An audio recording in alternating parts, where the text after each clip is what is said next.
La Côte d'Ivoire n'est pas mieux que le Mali. La Côte d'Ivoire n'est pas mieux que le Burkina.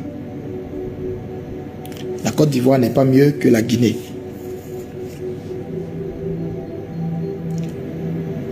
Tous ces pays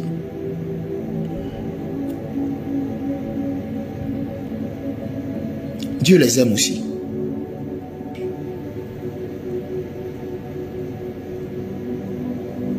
Tous ces pays peut-être ne s'attendaient pas à tout ce qui s'est passé.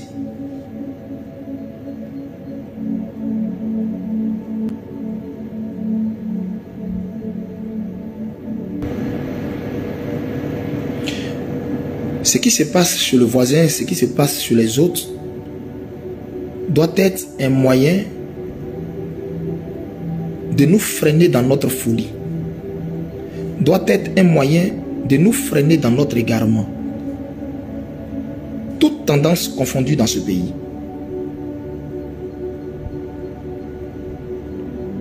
C'est-à-dire depuis l'exécutif jusqu'à nous tous les citoyens lambda.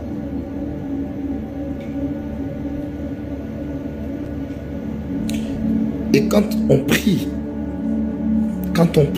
pour notre beau pays, quand nous cherchons la pensée de Dieu pour notre beau pays, l'horizon fait peur, mais tellement peur.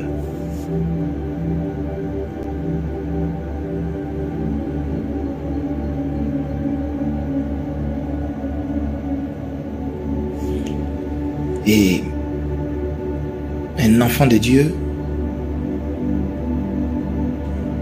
ce qu'il peut faire, c'est de prier pour dire Seigneur ta grâce. Seigneur ta grâce. Seigneur ta grâce. Donc, mon silence, c'est surtout pour ça. Vous savez,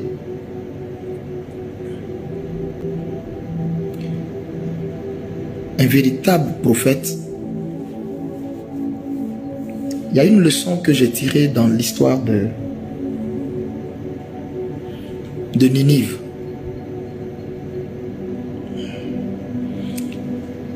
Vous connaissez bien l'histoire de la ville de Ninive et du prophète Jonas. Il y a une leçon que j'ai tirée dans cette histoire. Vous savez, depuis toujours, j'ai lu cette histoire. J'ai lu cette histoire. J'ai lu cette histoire. Mais je n'avais jamais réellement compris cet aspect des choses que je vais vous dire maintenant.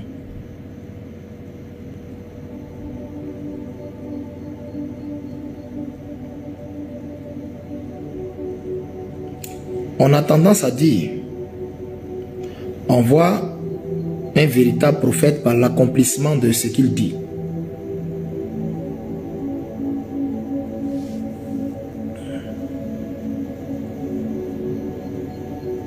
Je suis désolé,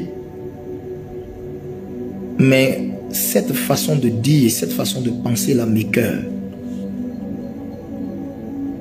Donc, dans l'accomplissement de ce que tu dis, c'est là qu'il faut qu'on voit forcément que tu es un prophète. Non, moi je suis désolé. Si c'est comme ça, tu te crois prophète, je suis désolé. Et là, je m'adresse à tous les prophètes de Côte d'Ivoire. Je m'adresse à tous les prophètes de Côte d'Ivoire. Parce qu'apparemment, on est en train de vivre une saison des prophètes en Côte d'Ivoire. Une saison des prophètes en Côte d'Ivoire où tout le monde veut se prévaloir prophète. Tout le monde veut dire qu'il a annoncé ceci en premier. Tout le monde veut dire qu'il a été le premier à dire ceci ou à voir ceci. Je ne lutte aucune place avec personne. Je ne lutte rien avec personne. Je ne cherche rien, aucune place.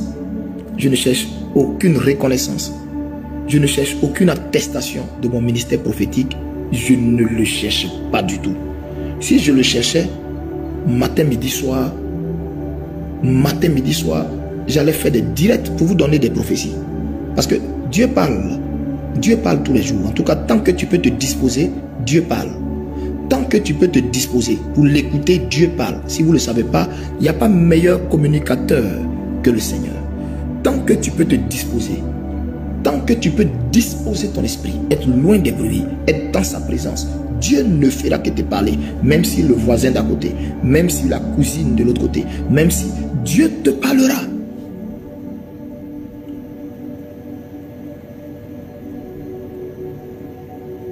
Mais dans tout ce que Dieu te dit, il y a deux choses très souvent qui en ressortent. Soit Dieu te parle pour que tu ailles dire, ou alors Dieu te parle à titre de confident, parce qu'un prophète est censé être un confident de Dieu. Souvent Dieu a envie de parler, de causer avec toi, et il vient, il te fait certaines confidences qui sont certaines révélations. Il te dit certaines choses. Est-ce à dire parce qu'il t'a dit qu'il faut le dire? Gros point d'interrogation.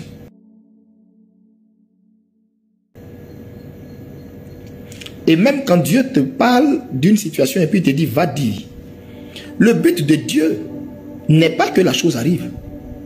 Donc toi, le prophète qui t'en va dire là, quand tu t'en vas dire là, il ne faut pas le dire arrogamment et puis penser que voilà, j'ai dit, ce que j'ai dit là c'est arrivé. Ce que j'ai dit là c'est pas arrivé. C'est arrivé, non? On reconnaît un prophète par ce qu'il dit. Moi je ne parle pas pour parler, je ne parle pas en l'air. Quand je parle là, quand je dis ça arrive. Non. Non, ça c'est de l'enfantillage. C'est de l'enfantillage même spirituel. C'est de l'enfantillage spirituel. Je dirais même, c'est de l'enfantillage prophétique. Parce qu'un prophète, quand Dieu te parle, dans ce qu'il te dit, il y a un piège dedans. Je reviens maintenant à l'histoire de Jonas et de la ville de Ninive. Vous allez comprendre ce que je n'avais pas compris depuis longtemps où je lisais cette histoire. Et par la suite, on va en venir sur la situation. Écoutez-moi très bien. Ce direct est très instructif pour vous.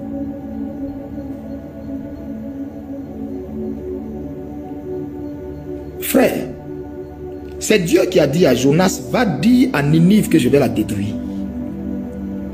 Va dire à Ninive et à son roi que je vais la détruire. Il n'y a pas un homme de Dieu qui peut venir me prouver le contraire, que ce n'est pas Dieu qui a dit ça à Jonas. Ce n'est pas possible. On a tous lu l'histoire et l'histoire est encore là. La Bible dit, c'est Jonas qui parle. La parole de l'Éternel me fut adressée en ces mots. Va dans la grande ville appelée Ninive et crie contre elle, annonce contre elle mon jugement et sa destruction imminente. Oui, c'est l'Éternel qui a parlé. Dieu a dit, va leur dire, je vais les détruire. Depuis lui qui gouverne la ville de Ninive jusqu'à tout le pays. Le prophète doit être en mesure de connaître et de comprendre le cœur de Dieu.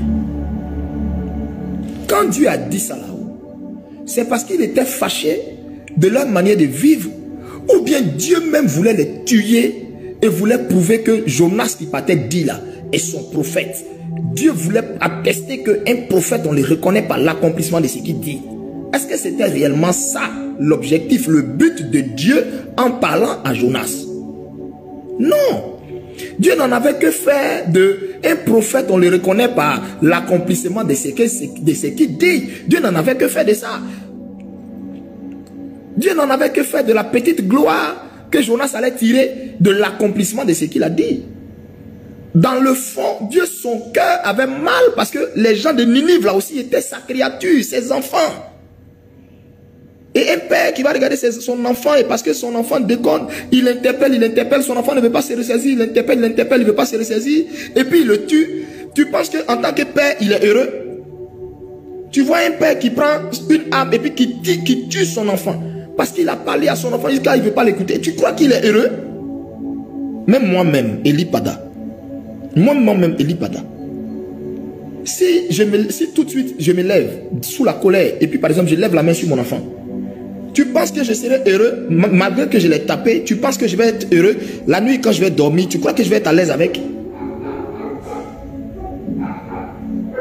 Si tu finis de porter main à ton enfant, de le corriger, de le châtier, et puis tu es à l'aise avec ça, tu es à l'aise avec ça. Quand l'enfant a des bleus partout, il est blessé partout, il est malade, les coups que tu lui as donnés étaient violents, en tant que mère, en tant que père, et puis tu es heureux, à l'aise avec ça. Tu passes à table, tu es à l'aise, tu manges, tu es à l'aise. c'est qu'en réalité, ton cœur là n'est pas le cœur d'une mère ni d'un père. Donc vous les prophètes, faites attention. Quand le Seigneur nous donne les messages pour les donner là, cherchons à comprendre le cœur de Dieu. C'est vrai, il a dit, voici, je veux faire ça.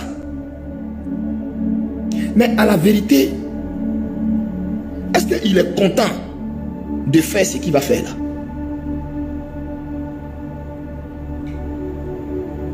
N'est-ce pas un agacement d'un père qui parle à ses enfants qui n'écoutent pas, donc dans sa colère qui dit je vais les châtier, ou bien il est heureux de le faire? Jonas n'avait pas compris cet aspect des choses. Et c'est comme ça, écoutez-moi bien, quand Jonas a fini de donner la prophétie à Ninive, regardez ce qu'il fait. Il se construit une petite tente là, quelque part là. Il s'abrite en bas d'un arbre là. Et puis il attend. Et il compte les jours. Comme Dieu avait dit d'ici 40 jours, il compte les jours pour voir la ville là. Le 40e jour là. Comment le feu va descendre du ciel. Comme au temps de Sodome et Gomorrhe pour brûler tout le monde. Même les bébés, les nouveau-nés. Et puis lui aussi, il s'appelle prophète. C'est-à-dire, il est content de dire, oui, oui, tel pays va brûler. Oui, il y aura tel coup d'état ici. Oui, il y aura... une bombe va exploser ici. Et puis, c'est-à-dire, il est content de le dire. Il est très heureux de le dire en tant que serviteur de Dieu. Et il dit, oui, vous allez voir l'accomplissement de ce que j'ai dit là. Parce qu'on reconnaît un prophète par l'accomplissement de ce qu'il dit. Et puis Dieu est assis sur son trône et puis il dit, mais... c'est dans quoi je suis là même? Celui-là même là-haut, est-ce qu'il sait que ceux-là, ce sont mes enfants? Je lui ai donné le message là, qu'a-t-il fait? Quand je lui ai donné le message là, qu'a-t-il fait? Passait-il des nuits blanches devant moi à pleurer, à pleurer, à pleurer, à pleurer par rapport à ça? Donc, ou bien il a fait comme Jonas. Il était assis et puis il attendait l'accomplissement de ce qu'il a dit. C'est là que Dieu va montrer à Jonas que non, non, non, toi et moi on ne voit pas la même façon. Hein. Toi tu es en train de chercher l'accomplissement de tes paroles pour qu'on dise que tu es un prophète. Mais moi ceux-là ce sont mes enfants. Jonas est resté à s'asseoir sous l'arbre.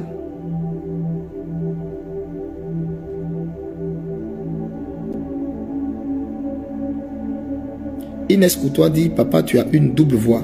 J'ai une double voix comment?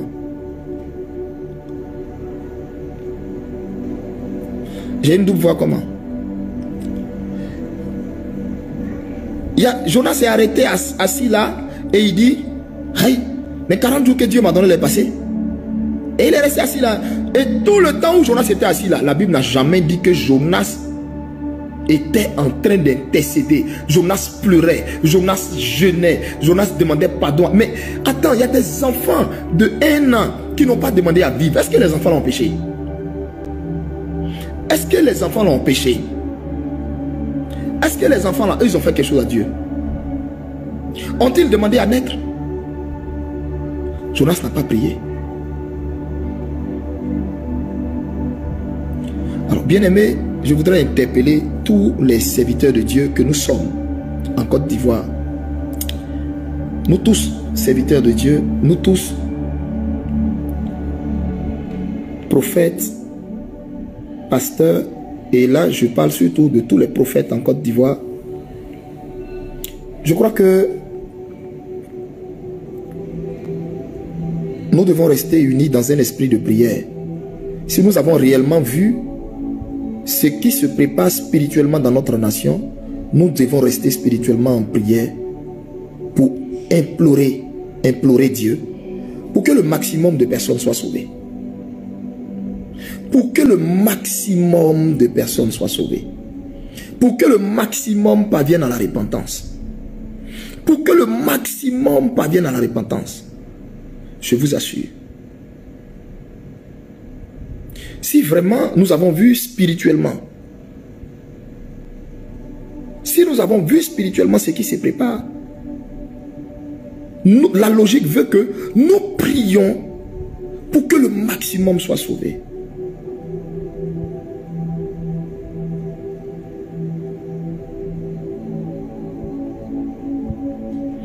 Et c'est ce qui pèse dans mon cœur depuis ces temps-là.